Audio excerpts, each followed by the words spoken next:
একটা সুন্দর গ্রাম ছিল। সেই গ্রামে বাস করত এক ঝগড়াটে বুড়ি। সে একদিন কিসের যেন আওয়াজ শুনতে পেল। একটি শিয়াল ঘুরঘুর করে তার বাড়ির সামনে এসে পড়ল। তখন ওই যে একটা বাড়ি দেখা যাচ্ছে, ওইখানে কিছু খাবার দাবার থাকতে পারে। যাই। তখন বুড়িটি তাকে দেখতে পেল, বলল, বজ্জাত শিয়াল, তোকে ধরতে পারলে আজকে চামড়া ছুলে লবণ দেব। তুই জ্বালিয়ে হাড় মাস খালি করে দিলি, আমাকে শেষ করে দিলি। তোকে যদি একবার ধরতে পেতাম, হাতে শান্তি করে নিতাম। বদমাইশ শিয়াল কোথাকার! বাবা, বড়িটা যে দৌড়ানি দিল, দৌড়িয়ে দৌড়িয়ে একেবারে হাঁপাই গেলাম। ওরে বাবা রে, কি দৌড় টানে দিতে হলো! বদমাইশ বুড়ি, একটু খাবারই তো খেতে খেয়েছিলাম নাকি?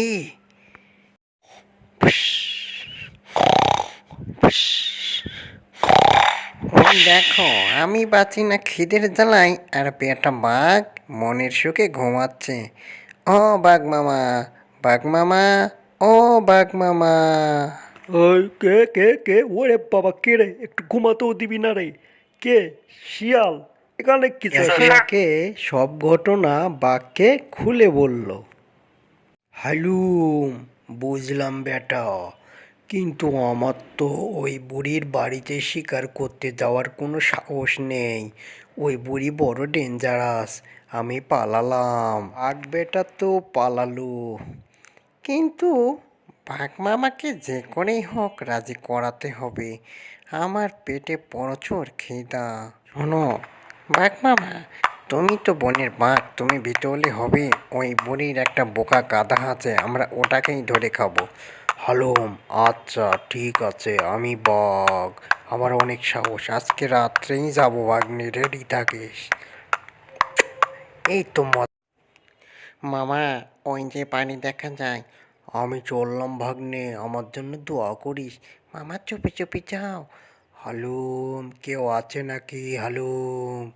বদমাইশ বাঘ, তুই আবার এসেছিস আমার বাড়িতে? তোরা এত বড় সাহস! তোকে পিটে আজকে লাল করে দেব। শালা বাঘ, করে বাবা, আমি পালাই। ও ভাগ্নে শিয়াল, পালাস নে! আমার যে মেরে ফেললো, মেরে একেবারে মাথা সিংহ দিয়ে দিল।